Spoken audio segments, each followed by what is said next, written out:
Hey guys, if you're interested in checking out a video version of the show, please visit the Lowkey Geek channel on YouTube. There you can not only catch the video version of the podcast, but you can also check out my other projects and short form video that I produce. You can find a link in the description. Otherwise, sit back, relax, and enjoy the show.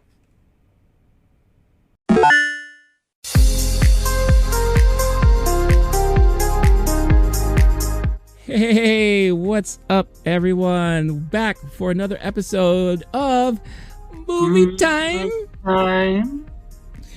You got myself, Renee, Low-Key Geek, the Geek, and the Wolf, Blake Wolf. What's going on, bud? How's it going, buddy? We've been talking about movies. We've been talking about what we've been seeing so far. I'm excited to talk with you about 2022 so far. Yeah, same here. I mean, look, we are finally out of Oscar season. So we talked our asses off about movies from 2021. Obviously, there were probably other movies we could have talked about, but let's talk about the present and the now. Let's talk about, we are already in Q2 of 2022. So we had a good amount of stuff that already came out in Q1, but we are fastly approaching the summer movie season. And there's a lot of stuff on the calendar that's coming out. So figured let's take the time to recap what we've seen so far this year, what we've liked, maybe what we didn't like, and talk about what we're looking forward to for this next quarter. Because from now until June, July, whatever, there's a lot of stuff coming out. So, and the stuff that actually Blake and I are really looking forward to. So, again, as always, if you're returning and listening and watching, thank you so much for joining us again for this other episode. If you're new, and you like what you see and you want to hear us talk about movies more, then make sure to hit that subscribe button, punch that like button, show us some love, and smash it, slap it around, treat it like it owes you money. And if you want an audio version of this episode, you could find it on your podcast platform of choice. Just look for the Low-Key Geek channel there, and you could download this episode and others. So thank you so much for all of your support. So 2022. Technically, we are still in a thing. So you can't say what it is because apparently YouTube kind of demonetizes those videos now.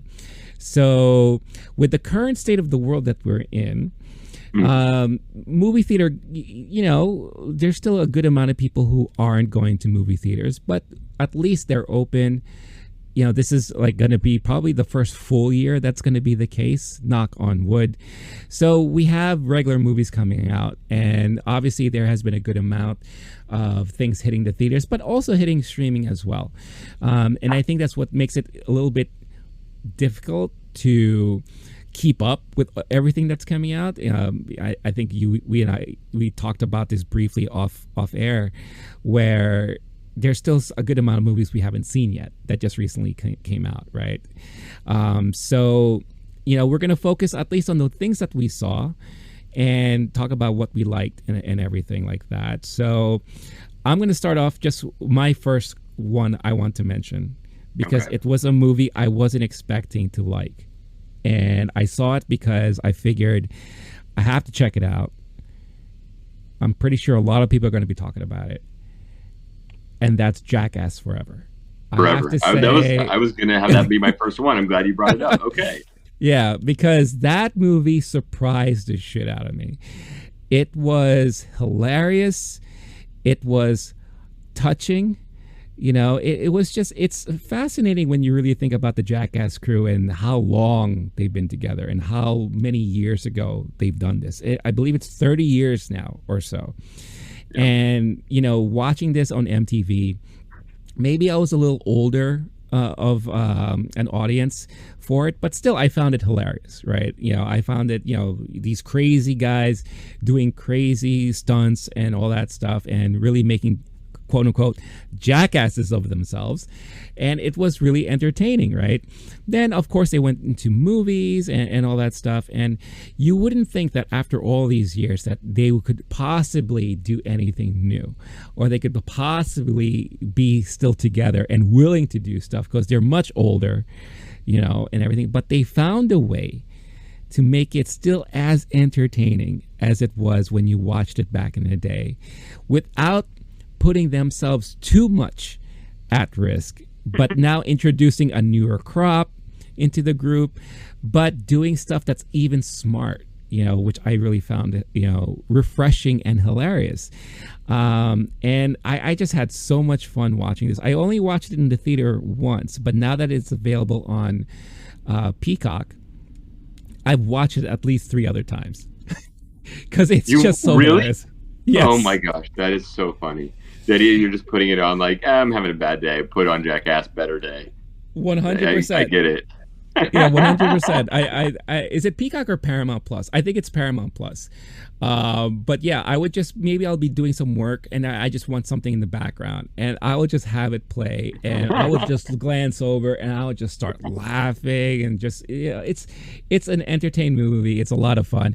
If you're into wrestling and you watched this weekend's past WrestleMania, this past weekend, as of the taping of this episode, Johnny Knoxville had a match, and a lot of the Jackass crew showed up. Even some of the newer members were there, and that was probably one of the more entertaining things I saw in wrestling in a very long time. And I don't watch wrestling, but I do watch WrestleMania because that's the big event, and anything can happen. But I was really pleasantly surprised that they were there and all that. But yeah, Blake, what are your thoughts on Jackass? I'm glad that's on your list too. For sure. I was thinking, like, what was the surprise one or one that's worth mentioning? If someone's a Jackass head, then I'm about to do some blasphemy. I had never seen any Jackass movie before, and the only times I had ever seen the show would have been like living room, friends, high school, nothing better to do. Someone goes, "Hey, let's watch those," and I'm sitting there like rolling my eyes, going, "This is so dumb." I was like too snobby for it. We always talk about how like I'm a snobby film dude with elite tastes. I went to this one with friends, kind of knowing what I was getting into. I'd seen enough clips. It's been such a part of the culture. A lot of my friends, like, I was an emo pop punk kid. My friends were skaters growing up. There was enough, like, I was in that universe. And peripherally aware of it. It was the first time I went to the movie, went with a group of friends, and I had a great time. There was something really beautiful and sweet about the movie, about the aging of this group. This may be a send-off. It's definitely a passing of the baton. They had new members. They had more diverse members. They had the first female members of it. And what I thought was interesting, too, is even though I hadn't seen these movies before, I was aware of so much of this history. And like one of the things that I was thinking about afterward, because we ended up having like a deep conversation about Jackass and it like turned into other things. But one is, I remember, because I enjoy fashion, Johnny Knoxville was an icon. Yeah. Especially like that late 90s, early 2000s trucker hat, the ringer shirt, the belt buckles, the jeans, whatever that look was. I think people call it like indie sleaze now, kind of, and it kind of became like a Terry Richardson or Vice magazine kind of look. Yeah. But this dude was an icon doing it early and made a life as who has leading man looks, leading man charisma and charm, and then kind of found himself in this world. There's something about the legacy of this, and I think another favorite one aspect of it for me is the Spike Jonze aspect, where dude who's an early skate video director, music video director, and ends up becoming like a very beloved auteur of indie cinema, of things that I actually like in my snobby world. Movies like Her. And then I think he's on screen in the cameo here, and he's just kind of like was in the background of some of the earlier stuff or filming it. There was something impressive about the legacy of it, and I'm glad that I went. If there's one movie that's going to be seen as like, okay, there's actually something happening here beyond being punched in the balls. There's like a legacy and a narrative of like these dudes' lives. Like there's something interesting there. There's some people missing because of overdose or death or like tragedy. But seeing some folks who were there since the very beginning and having that retrospective there's something pretty beautiful about that. They were doing some like flashbacks to older things that you'd seen and doing new versions of that, which is kind of something they've always done. But they've had like if someone wants to talk about it being lowbrow and bad art or whatever, like on the other hand, there's other people who in the like elite academic kind of world like want to like really philosophize about like what does this say about masculinity and Hmm. like let's not take it too seriously, but let's also take it seriously enough that like this is a legit franchise that has not just movies but spin-off properties, Hmm. and has like spawned legit careers for a bunch of folks.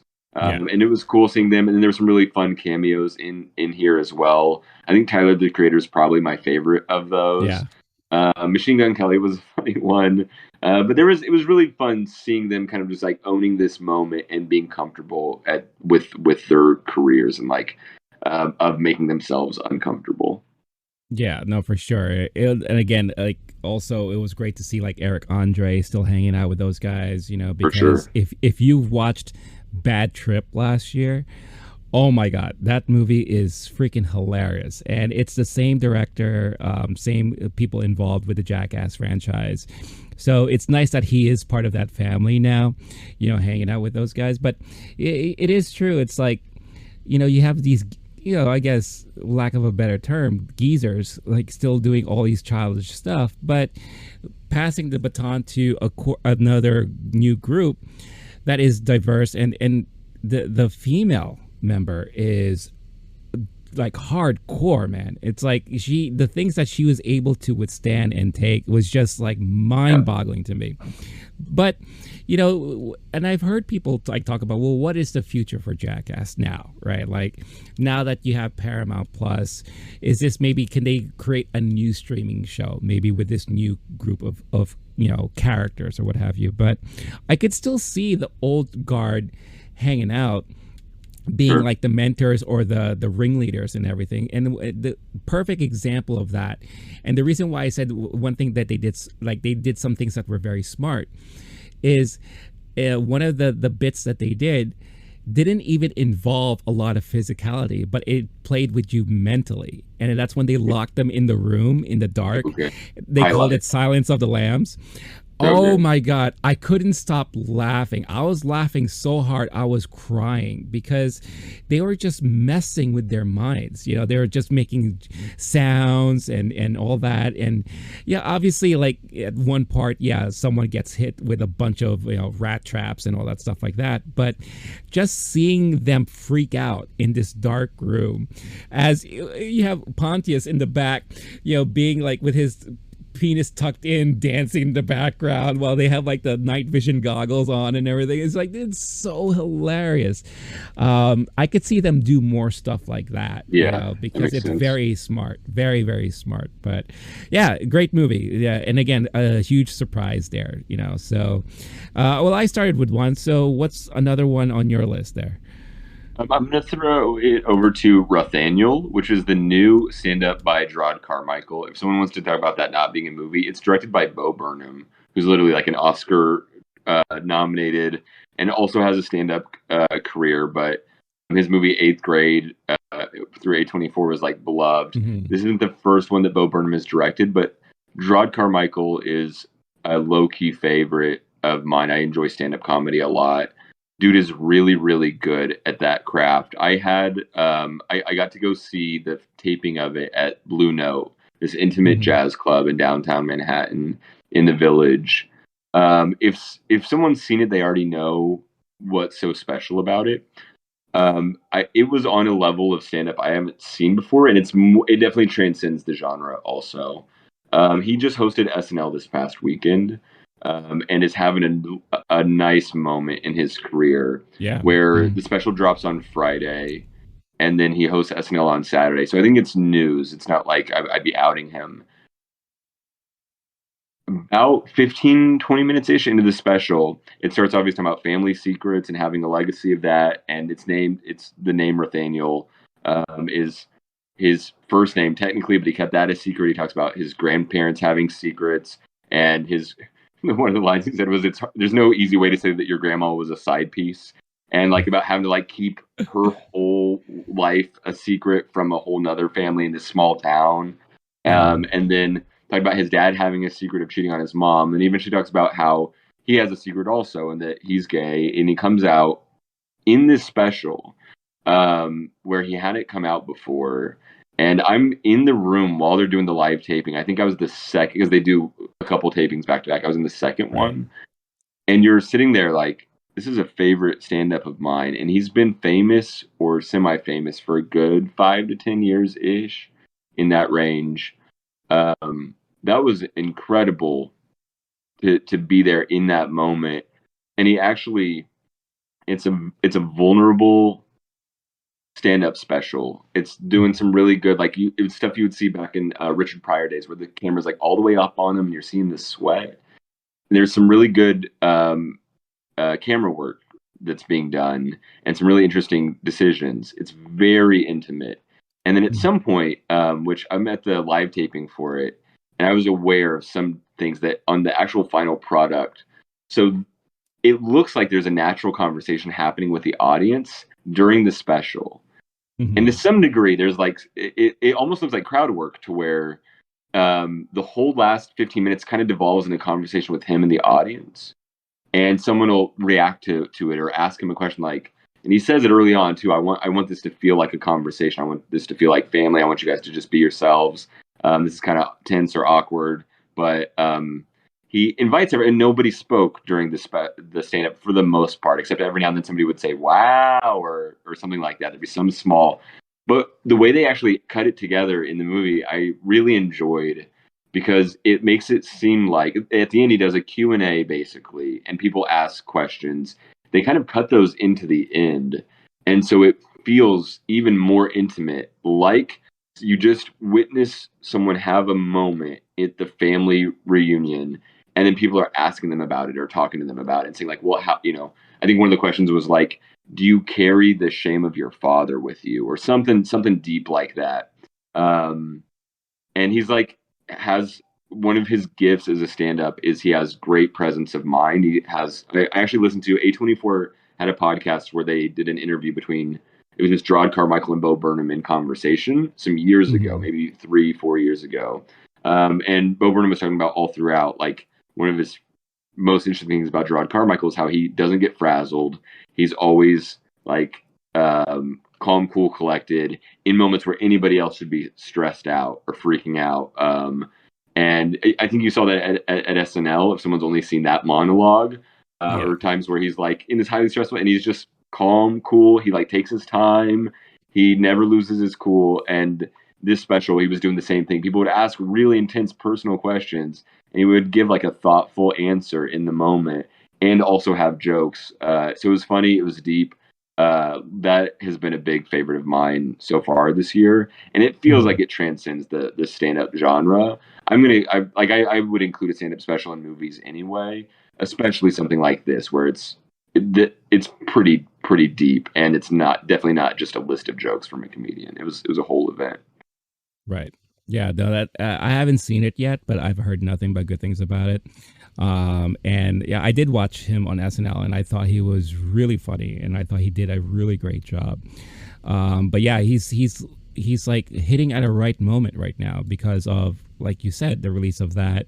Obviously, before the special came out or the movie came out, it was already hitting social media and all that. So it's like, it's interesting for something like that to happen before he even makes an official announcement about it. So it's like you're experiencing it fresh when you watch it for the very first time. So I thought that was like brilliant the way he did that. And it works. It works in the context of his comedy and the context of his storytelling. Because at the end of the day, great comedians are storytellers, right? And I think just the way he portrays and tells that story is so well done. And you saw that in the monologue of SNL, the way he can do that. The way he addressed the whole slap, the Will Smith slap, and how they really wanted him to talk about it and everything. I think it was just so well crafted, the story and all that, So I definitely, that's on my list. I definitely do want to check out. So, as far as like other things on my list, I mean, I'm going to get out some of the more obvious things that I think you and we both share. And again, we done two separate episodes talking about these movies in depth. And that is Everything Everywhere All at Once, which technically came out in Q1 if you lived in a major metropolitan city. You know, but it's really going to be coming out nationwide in April. So technically it's part of Q2. And The Batman. I mean, The Batman, I don't think I would have expected to have such a serious conversation with you about The Batman, but it turned out to be that way because of the way the movie was made and the way it was directed and acted, and you know, the cinematography and the editing and everything like that. It was a perfect comic book movie for a cinephile, for a cinema fan and everything, because it really played to that. And and again, I don't think a lot of us were really expecting that to be the case. So just wanted to get that out of the way. Again, if you wanted to see more of our thoughts about it, you could see the videos that we did about it or the episodes that we have up on the channels there. But one that I will say that you will probably find amazing, that I'm not even going to mention it, and that's Moonfall. Moonfall was a movie literally that next on my list. I'm not kidding. How are you serious, bro? I'm dead ass. What?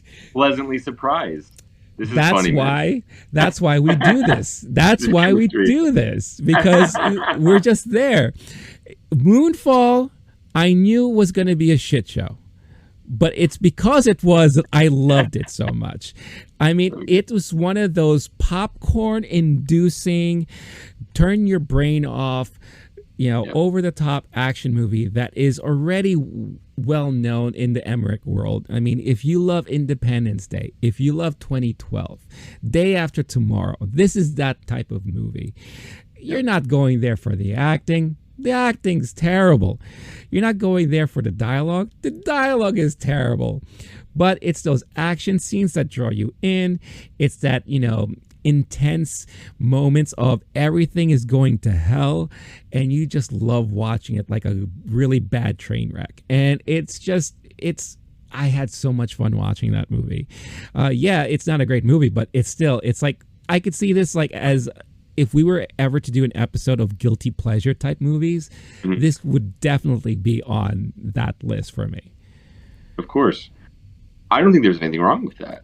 I know that I'm normally coming into this with the cinephile highbrow thing. I don't believe in guilty pleasures.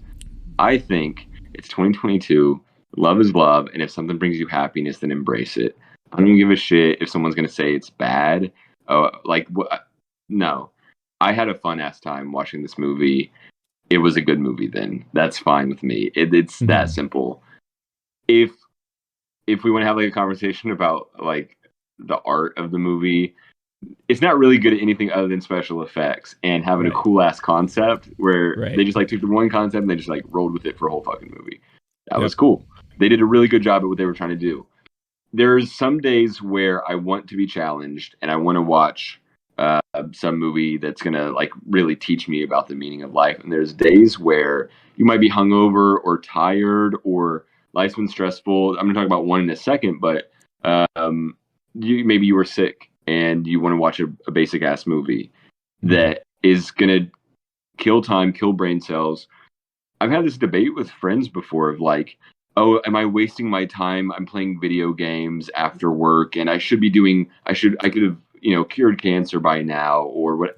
Bro, self-care is the name of the game in this year, 2022. If you're going to therapy and like, there's everyone talking about like to me, I go to the movies. There's times I go to have fun. There's times I go to challenge myself. There's times where it's literally therapeutic to sit there and be entertained and kill some brain cells because goodness knows we have too many brain cells in this life and too many things to stress about. And I'm not going to get stressed out about not stressing out about Moonfall. I'm going to have a good time and nobody gets to take that away from me. The other movie, I'm just going to go ahead and go to my next one, which is in a similar vein of popcorn fun times. It was The Lost City. And we can bring it back to Moonfall if you want to. No, but I literally had that. I guess I don't know if we're not mentioning it, but the thing that's been going around the last couple years or so. Yeah, I had that, and that's why I wasn't around for our live Oscars podcast. I wasn't feeling well. My first day back out of isolation, I knew I wanted to go to the movie theater, and of course, I'm not going to go see anything that's going to like challenge me or upset me. But the movies I watched when I was sick growing up would be things like Princess Bride maybe Ferris Bueller's Day Off. Those were my two go-to Right. because I want something that's happy and easy going when I've been like stressed out and like I'm not at my best. So when I'm feeling puny, I went and saw The Lost City. Channing Tatum, Sandra Bullock, modern rom-com, modern romancing the stone. It's I told my friend I saw it. They go, "You saw that? Was it good?" I go, "No, it was. I had a fine time though. I'm not mad. I went. I'm Right. grateful that they made this movie for me to eat popcorn to. I laughed out loud about 3 to 5 times during the movie. That's better than a lot of movies that I like are trying to make me laugh and are like supposed to be funny movies. I actually like go, oh, that was pretty funny. They did a good job. They followed the formula correctly. At no point was I like questioning the purpose of existence, and thank goodness, because I couldn't handle that question one more day after having been on the brink. And that was the exact medicine like for my soul that night. I'm not going to go ahead and say I'm not going to say you need to watch it, but that's one of the movies I saw for like right at the under the wire of Q1. If you told me that they did that just so that the studio could get over some financial goal before Q2, sure. But no one needs to go see it. There's worse ways to spend a couple hours at the movie theater. That's for sure. Yeah. No. Yeah. I mean, and again, what you said, I've heard a lot of people say the same thing about that movie. You know, it was just an enjoyable movie. It's one of those great date night movies, you know, Yeah. which we don't get a lot of anymore these days, True. you know, especially because of streaming. Like it's so easy just to Netflix and chill like everyone else is doing, right? But it's like one of those movies that is a great date night type of movie. You know, you're having dinner, all that stuff. Hey, let's watch a movie. Boom. You know, it's like a perfect thing in a closeout of the night and everything. So I think it surprised everybody on how well that movie was. But you know, again, it shouldn't be that surprising, especially with the talent that's attached to it. And I feel like when you have Sandra Bullock in a movie and it's looking more like a rom-com adventure akin to like Romancing the Stone and all that, then you know she's going to do a great job at it, you know, because that's her genre. That's her genre, right? And then you add Channing Tatum in there, you know, throw in a sprinkling of Brad Pitt, then you're expected to have like a really fun time. So it is a movie that I wanted to see. I just never came around to it. But I'm still willing to see it because it just sounds like, you know, one of those times you're going to have a night where you're just like, I feel like crap. Let me enjoy something fun. And I feel like that would be the type of movie to go see. Lowest common denominator date night movie kind of concept, or like you don't know what to go see that one. It's fine. It was fun. If you like movies, like it is definitely a movie. It is like one of those timeless kind of like totally inoffensive. It was fun. I had a nice time. I mean, it's great. I mean, again, it's you don't get a lot of those anymore. So it is, and I feel like this could be another conversation to have, you know, further down the line. But the art of the rom-com, like I feel like that's slowly disappearing, you know, or it's turning into something different that For sure. it's not the rom-com that we would imagine back in the day, you know. So I like the fact that this kind of brought that back for a lot of people, instead of your movies like Marry Me, or I don't know what the other thing that came out. Yeah. Sure. Comedies are in a weird flux, and rom-coms for sure. Yeah. It's nice to get a little throwback, some comfort food for sure. Yeah, no, definitely. Cool. I'm going to bring up a documentary that I really, really enjoyed in Q1. And that was, and it's funny because in another episode, we were ragging about a movie that includes the same people and subject matter, and that's Lucy and Desi. Lucy and Desi is this great documentary. You could watch it on Amazon, but it was directed by Amy Poehler. And I think this was her first director. This was like her directorial debut. But it basically just chronicles the rise of Lucille Ball and Desi Arnaz, and kind of just how they formed, you know, and changed Hollywood with what they accomplished during their acting career and their Hollywood careers and all that. It's so, because, you know, I don't know if you were like me. I grew up watching a lot of reruns of that stuff, and it would always be along the same blocks of The Honeymooners and all that, and Dick Van Dyke, Mary Tyler Moore Show, and it was definitely pretty funny, but you never really understood the significance of the production behind it all. And this documentary does a really great job at pinpointing a lot of the accomplishments. Like, for example, the Lucy, I Love Lucy was the first syndicated TV program that recorded on tape with a live studio audience. Like no one's ever done that prior to that. Yeah. Okay. And the reason why was because they filmed in California. So people who would watch a live show in California will have great quality. But when it's broadcast to the East Coast, it's going to be of lesser quality. So to avoid that, they said, well, why don't we just record the show so that everyone can play it at the same time, at the same quality, and we'll record it in front of a studio audience so you still have that live feeling to it. Boom. Brilliant, wow. Right? Yeah. And I was just like, wow, I had no idea that was the case there. And then you learn about a lot of different things that they invented that now is the norm here for sitcoms in general. And, just being able to see like the accomplishments and of course the relationship between them two and, how they were, madly in love, and then it became more of this like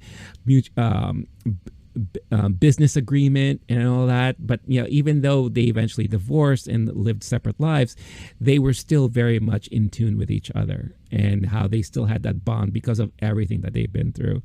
So I thought it was just a brilliantly done documentary, and I highly, if you're into Hollywood and like especially like main figures in Hollywood, then this is definitely a great documentary to check out. Now that's my list. Is it funny or is it more informative? Is there comedy in there? It's a mix of everything. Yeah, it's a mix of everything. Like, again, they go through their personal lives, their on-screen lives. There was times where, Desi Arnaz was they didn't think a show with Lucy and Desi would work, because no one would believe that a white lady would be married to a Spanish guy. Right. So what they did to test the audience was that Lucille Ball would join Desi on his road shows when he's performing live, because he's a bongo player, and he's like he has a Cuban band, and they would do skits live on stage. And then they would gauge the reaction, and that's what they showed the studio executives, that look, people love this stuff, and you should check this out. So you get to see their challenges, their struggles, but also they poke fun at a lot of things that they've been through in their lives. How they come up with the comedy, the type of comedy that she does. So it has everything in there. So it was just really entertaining, and I wasn't expecting to like it so much.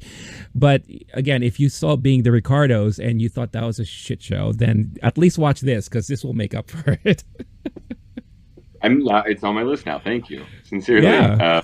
Hey guys, I hope you're enjoying this episode so far, but before we continue, I wanted to quickly talk about Bulletproof Coffee. Bulletproof Coffee is my favorite coffee of choice to start off my mornings with. Why? Because it's clean coffee. What does that mean? Well, one, there are no chemicals in it. Why? Because they go through this multi-step process of making sure that all of their beans are fully clean and free of any chemicals, so that when you get the beans delivered to you, it is the pure beans, the pure coffee, the goodness that you've been wanting, the taste, the flavor, and the nutritional value as well, without worrying about any added chemicals or anything else put into the mix there. It also doesn't have that weird acidic taste that some coffees give you. I don't know how about you, but for me, some coffees kind of give me that weird sensation in my stomach, makes me a little burpy, and it kind of drags me down a little bit instead of really waking me up, which is something that I need from my coffee every day.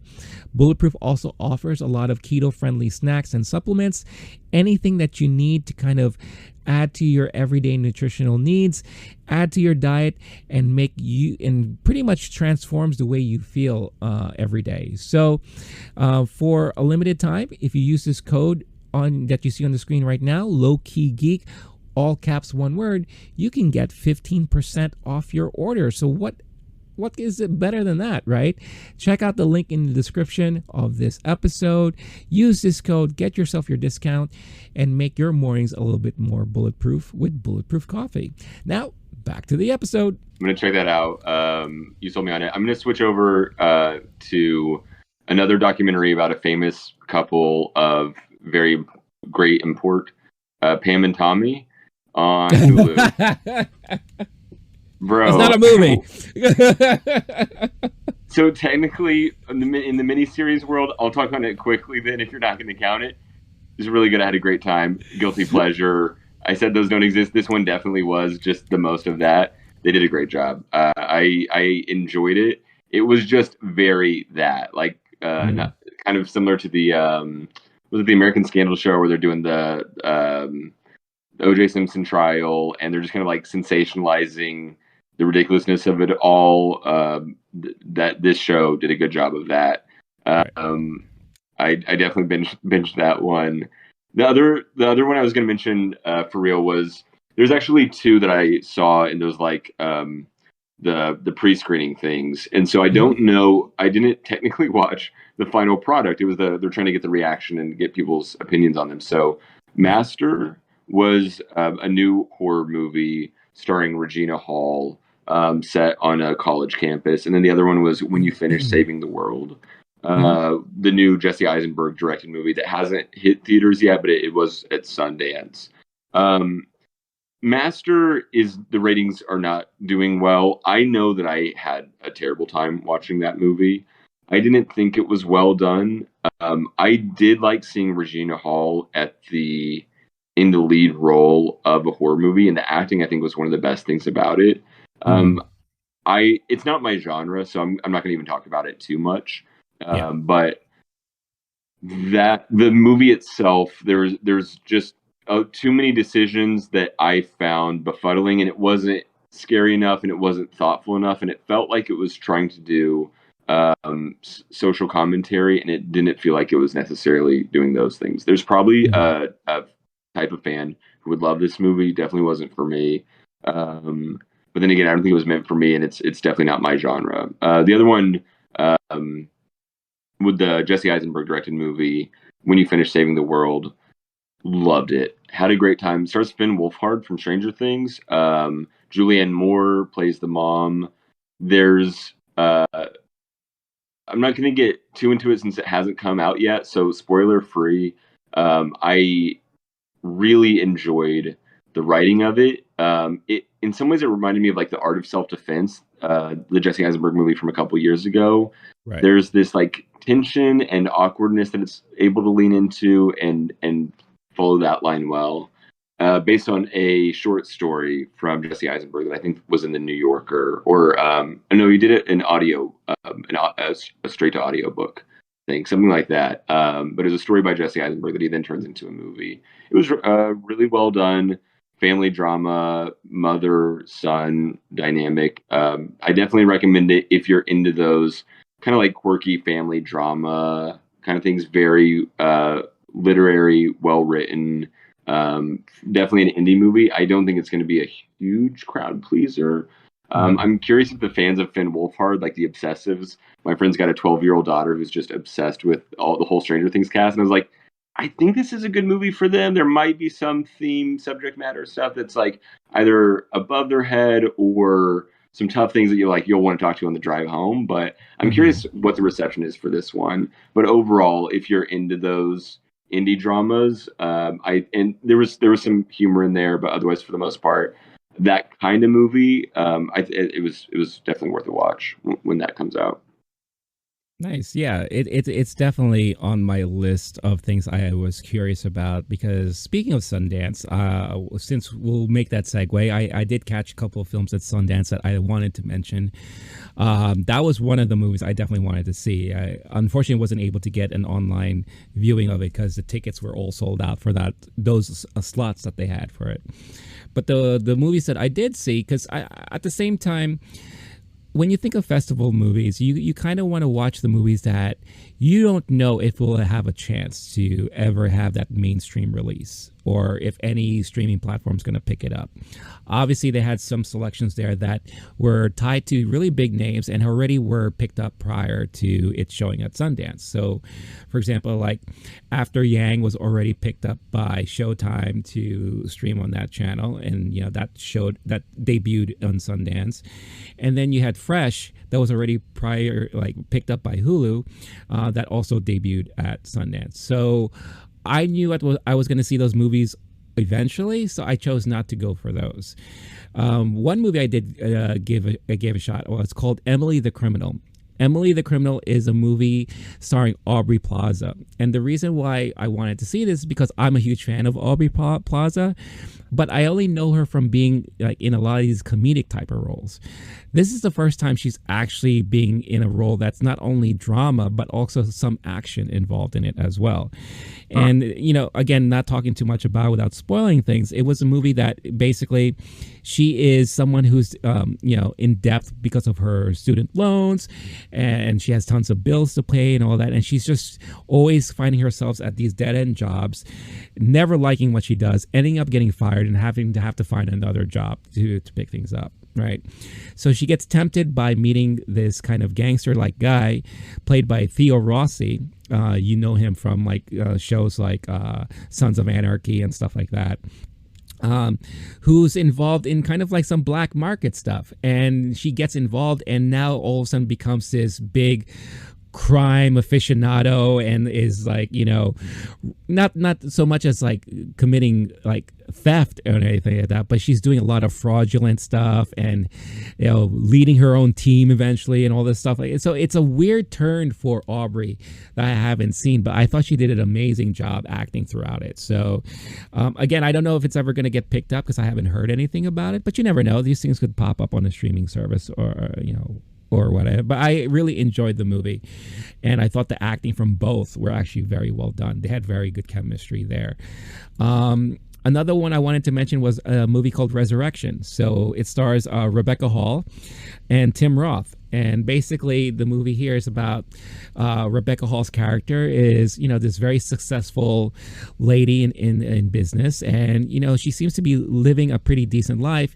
And then she gets haunted from someone from her past. And that happened to be an ex-husband of hers, played by Tim Roth. But she gets so scared, like you don't even know what the reasoning behind it is, but it turns into like kind of this psychological type thriller where you don't know why she's running from him all the time until it's revealed like really towards the end as to what the crux of the situation is. But the reason why I like this so much is because of the acting involved in it. I mean, Rebecca Hall was so good in this movie, and she's a great actress in general. And plus, and I also love Tim Roth too, and Tim Roth really fit this role perfectly. And if you do eventually end up watching it, if it comes out somehow, then this is a movie you'll know exactly what I'm talking about, because the chemistry they had between each other, you could understand why she would be wanting to run away from this guy because of the stuff that he is capable of doing that you were not aware of until you come to that point at the end of the movie. So I will say though, it has a weird twist at the end that it's questionable, but if you could get past that and appreciate the movie for the length of the movie itself and the acting in it, I think you would really enjoy that movie. And lastly on my list of Sundance mentions and notables here is a movie called Speak No Evil. It is more of a horror thriller type of movie. This is a type of movie I would probably associate to like an A24 type, kind of like The Witch or maybe like a Midsommar, but not to that level. And it doesn't really star like any prominent known actors. It stars a bunch of actors that are known probably in more like the Dutch countries and the Danish countries and all that. But basically the concept of the movie is you're on vacation, you become friends with another couple, and they invite you to visit them where they live, but you don't really know them. Right. But you guys got along so well for the 3 days you were on vacation. What could go wrong? and then you find out exactly what could possibly go wrong. Oh, no. And it's one of those like weird revealing things where, you know, like this could happen to anybody or any couple, and all the shenanigans that happens afterwards. Again, if you're not a fan of thriller horror, then this is probably not a movie for you. But if you like these type of movies that are very suspenseful and you don't know exactly what's going to happen, and then the big thing happens, you're like, oh my God, this is nuts and crazy, then this was a very well done movie for a very indie production. And it's nice to see that type of artistry when you have a chance to. So those are the ones I wanted to mention from Sundance that I saw. Nice. I'm glad you got to do that. Good recommendations. Thank you. You're talking about Tim Roth, you're talking about indie movies. I'm thinking of, it reminded me of Sundown. I got to see it at IFC Center. The director did a Q&A afterward. Stars Tim Roth, and Charlotte Gainsbourg has a secondary role. It's mostly Tim Roth on the beach in Mexico after having dealt with some family tragedy. And there's money that's going to be split up, and basically he just kind of like abandons his family. This is in the trailer, so I don't think it's spoiling anything. But he acts like he left his passport behind while they're on vacation, and he just stays in Mexico. And next thing you know, he's like drinking beer on the beach, getting sunburned, hanging out with locals, getting involved with some dudes who like shoot guns on the beach, and like it's just it's a really interesting midlife crisis movie. He comes from a very wealthy family, so there's like this commentary on American greed, or I guess Tim Roth's character isn't American, but on greed and tourism and some. It was way more similar to like an A24. This director did New Order a year or two ago, which was one of those. I saw that it was playing at the theater. I looked at the trailer and ended up having a great time. A movie about social revolution in Mexico, where they overthrow the wealthy class, and it's the movie starts mainly at a wedding, and you get to see some really wild things happen, including like the revolutionaries do a lot of violence to the wealthy class at this wedding. It was like a cool like what the fuck did I just watch movie. This one was similar, but it was much slower with basically no action. You're just watching a man in crisis. But watching Tim Roth, it was a short one too, which was nice. I want to say it was closer to an hour and a half. But I could watch Tim Roth for that amount of time do anything in the world. And seeing him drink beer on the beach and just kind of like lose himself was a really fun one. And then hearing the director talk about it afterward was a treat. I'm going to go and recommend that to any indie lovers. Those are the main ones I have on my list. I have a few we can get to, like, I need to see this one. And I've got a couple that I didn't like. I don't know if you have any others that you liked on your list or that you want to recommend. Just a couple. So I'll mention, Turning Red, I thought was a great movie from Pixar. It was very entertaining, very enjoyable. A lot of people who couldn't get the concept of the movie and would complain that, it's a movie teaching kids how to, stand up to their parents and not obey orders and this and that. Like, you totally missed the whole concept behind it all. Yes, Red Panda, it could be mistaken for metaphor, allegory about periods and a girl experiencing her period for the first time, which you could kind of understand for a certain bit of it, but it's really more about a coming of age, a girl, living her life with her friends. You get to a certain point when you're a teenager where you start questioning stuff, for sure, right? We've all been through it. And it's really more about like, how do you conduct yourself after that? How do you still remain your relationships with your parents when at the same time you're challenging them because you want to be the individual that you are and all that. And I thought it was just a really, really cute movie all put together there. I really enjoyed it. And The Adam Project with Ryan Reynolds. I love this movie to a certain point. But still, it didn't ruin my overall enjoyment of it because the kid they got to play the younger version of Ryan Reynolds is freaking amazing. This kid has a mouth on him, and you could really, really believe that he is a younger version of Ryan. My only maybe gripe about it, or maybe it's not so much me, but halfway through the movie, I got tired of the shtick. It's just like, all right, I get it. It's Reynolds all in your face, right? And that's just how he is, right? And that's just his comedy, and that's how, you watch Deadpool, that's all it is, right? Like, he is Deadpool. But overall, the acting was really done well in it, for something that was straight to Netflix. This is the same director he worked on Free Guy with, and I loved Free Guy. Yeah, so you get the same type of action scenes, you get the same chemistry going on there. Zoe Saldana is in it, who plays a love interest, and I thought she was fabulous as well. There's some questionable de-aging stuff that happens in the movie that is really, you cannot ignore, because it is just really bad. But it is what it is. But I thought it was entertaining and enjoyable for what it was, and it was a nice, pleasant surprise to find that on Netflix and all that. So yeah, so those were the only other two I wanted to mention. Just because I have to say it out loud, if you mentioned the Batman and Everything Everywhere All at Once earlier, and we have whole episodes about that. I'm not going to talk about it more. Those are my two favorite movies of the year so far, for sure. I think those are Everything Everywhere All at Once, number one, and the Batman is probably number two. I wouldn't be surprised if at the end of the year they're in similar positions. Those have been really special. If anyone wants to hear us talk about those, we did long, in-depth podcast episodes about them on the YouTube and the podcast. Definitely check those out. We don't need to talk about it more. I would be remiss if I didn't say those words out loud in the Q1 recap.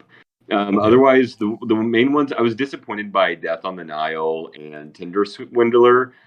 Tinder Swindler is like more of a meme than a movie. Like, it was like a reference point where people like talk about it at the water cooler. But then I'm not even sure if I don't know if anyone's taking it seriously. Like, you probably already saw it, or you didn't, or you heard somebody talk about it. If you basically, I went into it going like, oh, I think I get what this is about, and then 30 minutes in, I was like, yeah, I understand. This is just these things happen. It's an internet scam story that wasn't that well done. And then Death on the Nile. I like those. I liked the other movie, the other Kenneth Branagh, Agatha Christie movie, Murder on the Orient Express. I did not enjoy this one. No. There was a lot of like, why did they make this? Why am I here right now? And I don't know if it was a cash grab, if this is like Kenneth Branagh just loves Agatha Christie movies and wants to keep making them and playing that Hercule Poirot character. The mustache was awesome. Everything else about it, basically, like there's some bad acting, there's some weird writing, some weird editing choices. Just overall, a big old dud. And I think everyone's had that experience. I don't think it was just me. I would recommend it to someone if they love those murder mysteries. And if they're the kind of person who's going to read all the Agatha Christie's, they're probably going to be disappointed by this, honestly. Like, because it wasn't as good as the book.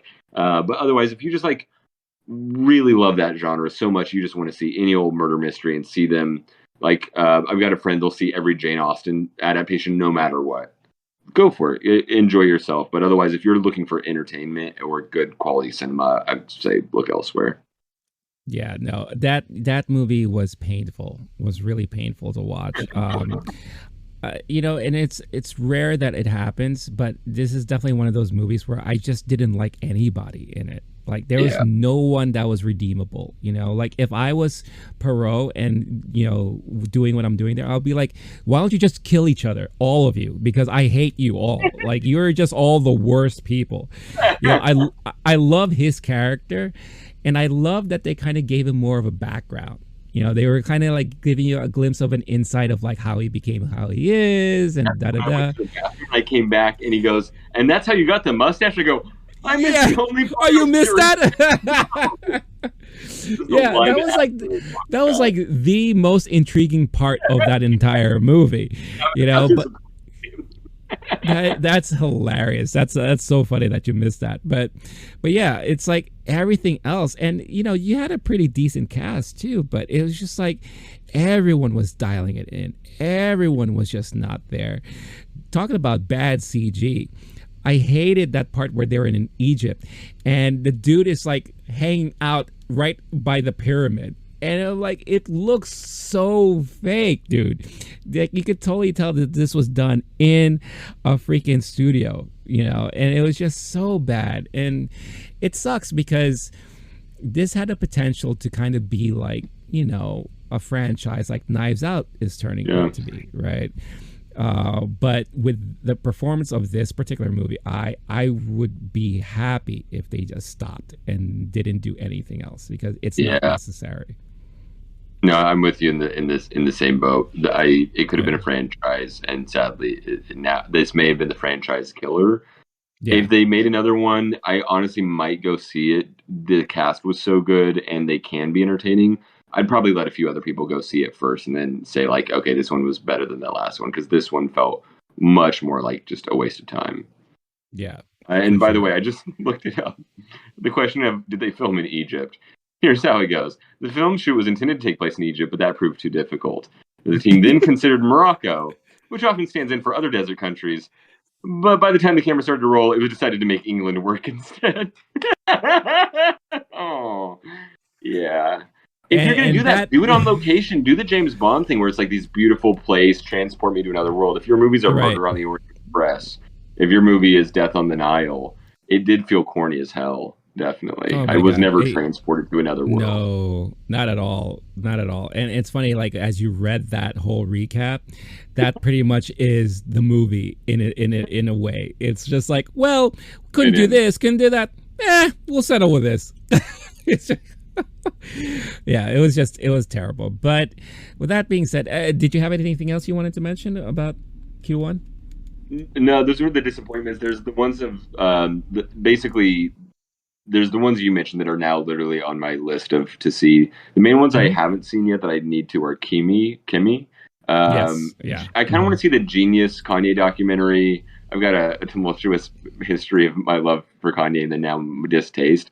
My understanding is that it kind of transcends the current weird Kanye moment, and it's actually a decent documentary. So I want to watch that.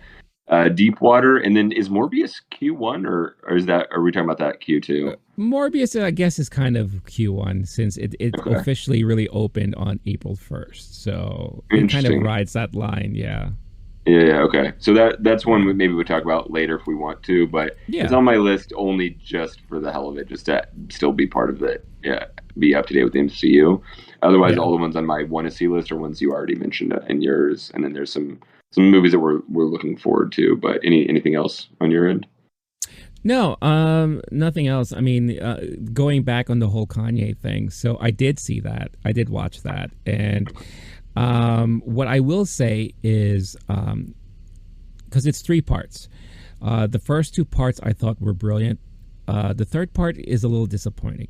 Only A lot of people. because, yeah, because there is a switch in the relationship there that what you were hoping to see, you couldn't because of that switch, right? But that's all I'll say. It's still worth the watch, and if anything, for those who are not very familiar with Kanye and only see the Kanye we see today, then this is definitely worth watching because you kind of see what he really means to hip hop and rap, what he really means to the music industry, and how, because of his struggle, maybe this is why he turned out the way he is right now, you know, and all that stuff. So it at least gives you a better understanding of the person so that you could maybe later on form an opinion after that, you know. So I do appreciate that documentary for that purpose.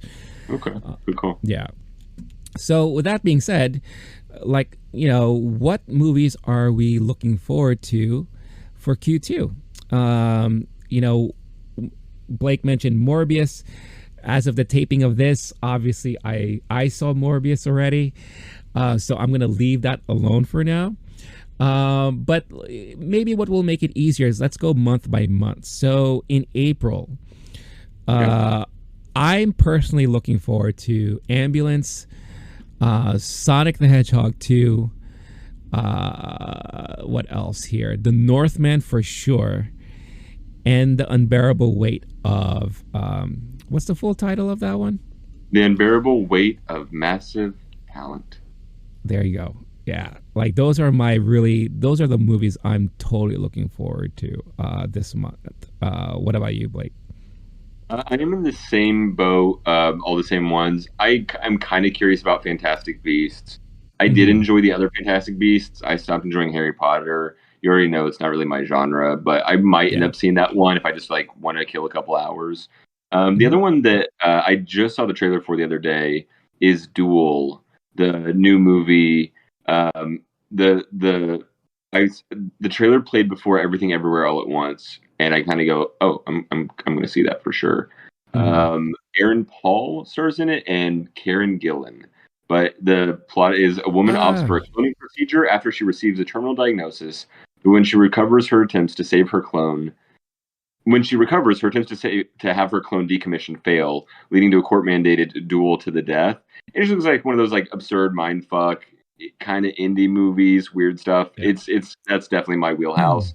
I feel like I'll go see that if I'm in the mood to just deal with some bizarreness like that. That looks pretty interesting. Nice. Yeah. I mean, there's also another movie that's coming out in April that I'm somewhat curious about, and that's Father Stew. That's a Mark Wahlberg movie, based off of a true story. It sounds interesting, but obviously it's not the top of my list. But it's one of those that if I get around to it, I'm definitely gonna check it out. One of those things. Okay. Cool. So let's go into May. May is huge, mainly because they got two movies that are right in my wheelhouse. And one that I mentioned last year was my most anticipated movie of this year. So we got first Doctor Strange in the Multiverse of Madness that comes out in May. And the second one, Bob's Burgers. Bob's Burgers, the Burgers movie. Yeah, that is my No, it's not. It's Top Gun Maverick. Top Gun Maverick has that potential to be that amazing sequel that Top Gun deserves to have, because that is a movie that is so classic to me. And one of the reasons why is because I saw it when I probably shouldn't have seen it. I was taken to a movie theater with my mom, and we went to a screening of Top Gun. It was a screening. I didn't know what the movie was. I was just kind of along for the ride. And I loved the living hell out of it. And then I remember afterwards they gave you like paper ballots to kind of fill out questionnaires and all this stuff like that.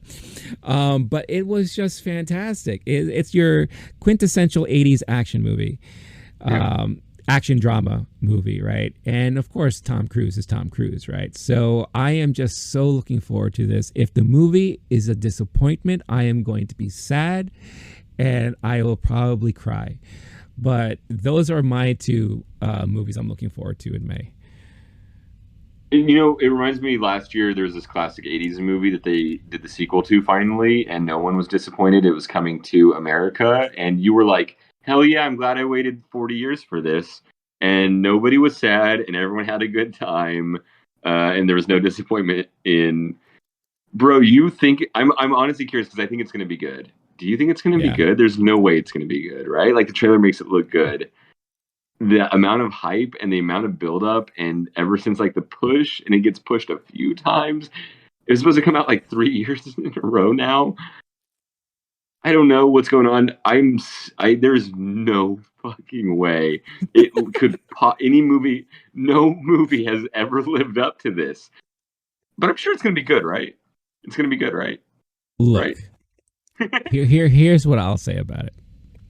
If the movie was bad, they could have at least released it on streaming, but they didn't. You know, they said, you know what? We have every faith in this movie. Yeah. That this movie is gonna kick balls, and Blockbuster. yeah, and it's just gonna.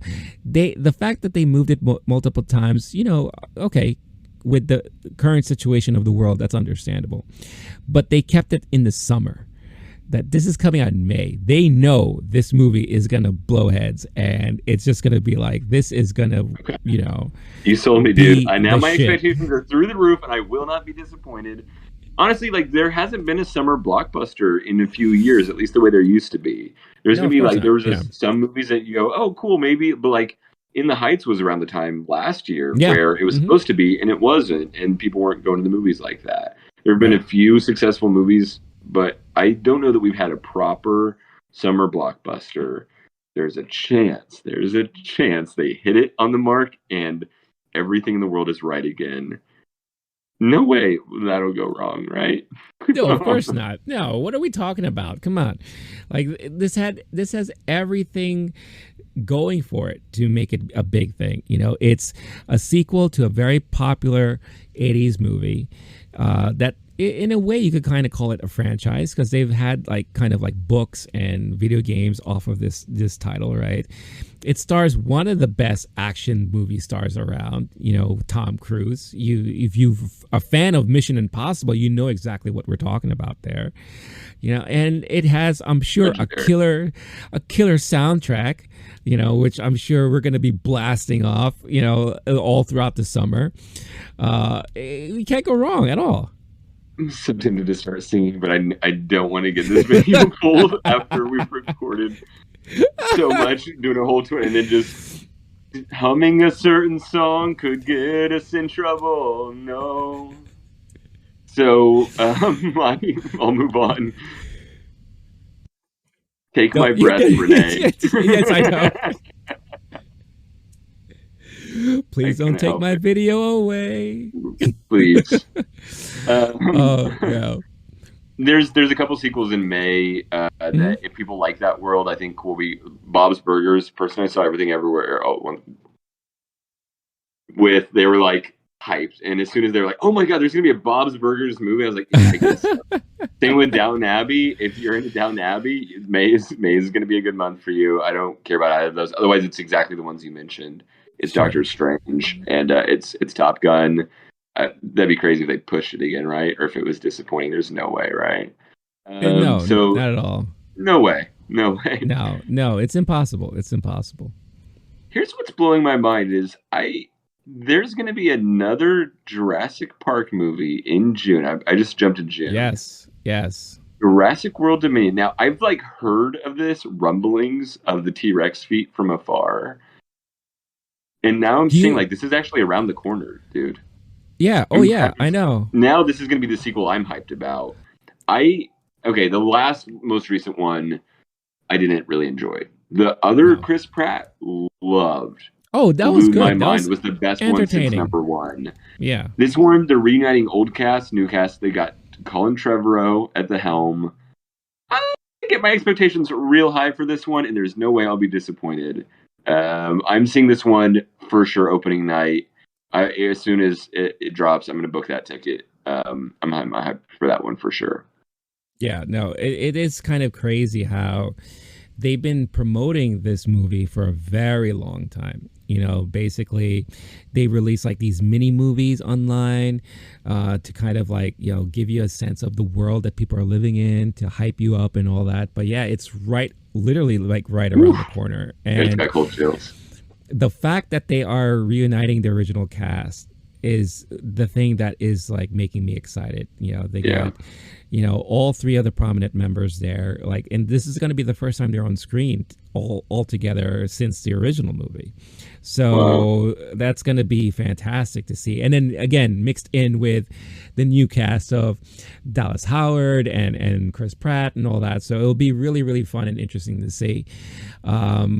Fingers crossed. That's all I could say. Fingers crossed on that one, because that could be like a rejuvenation of the franchise, which after seeing the last one, it really, really needs.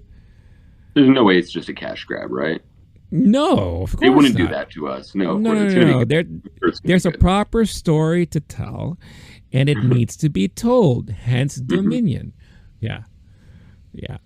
I've definitely hoped for that one for sure. Yeah. What do you have? Anything on your June list stand out? I've got a couple here. Yeah, I got a couple, and one that just kind of popped up today for me. So, Lightyear. I think Lightyear looks like that's going to be a lot of fun. It's a Pixar movie that kind of shows the origins of the Buzz Lightyear character in real life and all that. So I think that looks something that's going to be a lot of fun. Elvis.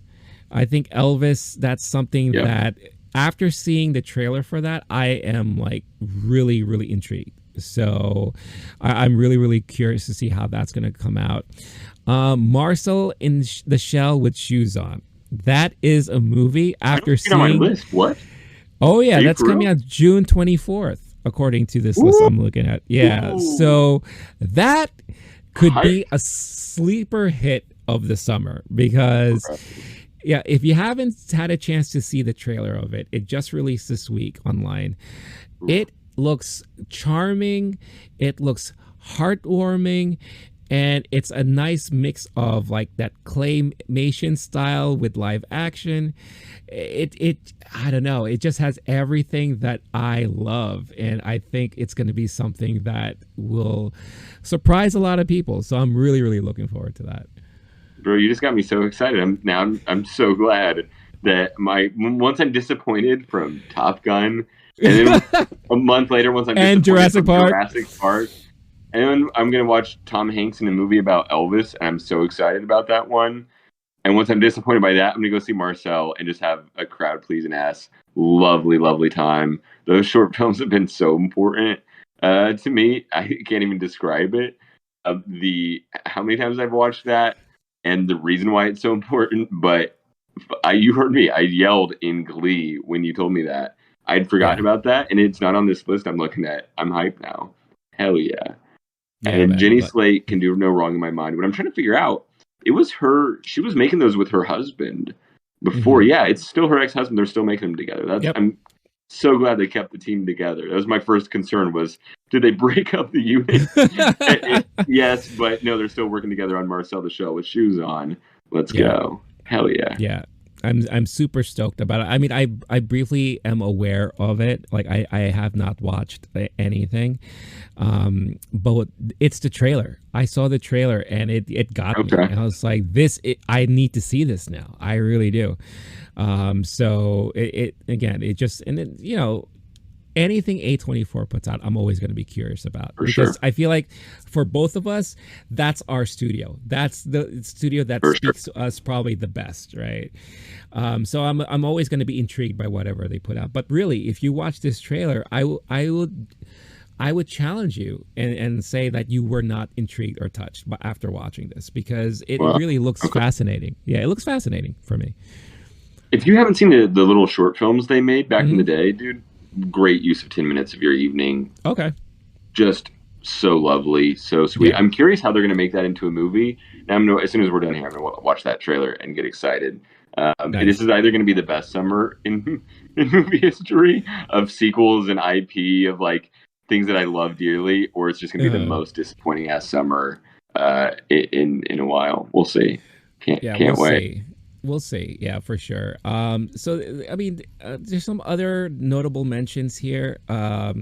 Something I totally forgot, and this could just be me being nostalgic and all that, but in May on Disney Plus, they're releasing a Chip 'n Dale Rescue Rangers movie that looks kind of interesting. It's like live action and CG mixed together. That was just a show I watched as a kid religiously. So, I'm why not, right? What could go wrong, as you would say, right? And then also in June, something that actually had a lot of buzz at Sundance was a movie called Cha Cha Real Smooth, which is releasing on Apple TV Plus. So I've been hearing pretty interesting stuff about it. So that's something I definitely do want to check out on that platform. Nice. Yeah.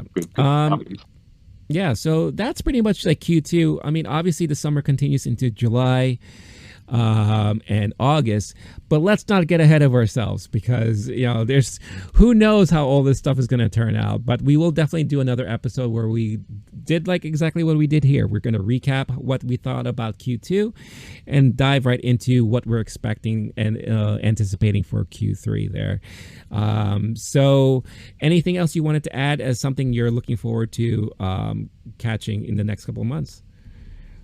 You and I are going to be doing this. We're going to have episodes. We talked about probably Doctor Strange. We've got a few of these movies that we just talked about that we're going to be releasing content on and talking about. I'm excited for that, man. Oh yeah. Like I think like off camera we were already like talking about some movies that we have to talk about, and those they're coming really soon too. So definitely stay tuned to the channel there to check out our thoughts and kind of like deep analysis of some of these movies. But with that being said, that puts us at the end of this episode. So before we say goodbye, Blake, where can people find you online? Go to Letterboxd. If you don't have an account, make one. It's the best. If you've watched this, you like movies, use the app. My account there is Blake Wolf SSN. Blake Wolf WOLF SSN, like Blake Wolf's screen name. Follow me there. Watch me log these movies as they come up. See the way I rated the ones from before, giving Jackass, I think it was 4 stars. It was a tough one for me. I was like, is this 3.5? Is this 4.5? Landed on 4. That's where I love to spend my time logging movies when we're not talking about it here. Nice, yeah. And again, like, we want to get more followers for Blake. He's currently at 17. Let's get to 20 before the end of the year. That's just 3. Let's just get him 3 more. Let's make his 2022 a great one, for sure. As for myself, obviously, LOWKEY Geek. You can see where to follow me on Twitter, Instagram, all that stuff. You can also have links, access to links in the description of this episode. If you enjoyed this and you've enjoyed our company and talking about movies, then obviously you'd want to see more of us, right? So the best way to do it is to subscribe to this channel. It doesn't cost you a thing. Hit that notification bell and you'll be notified every time a new episode is uploaded onto the channel.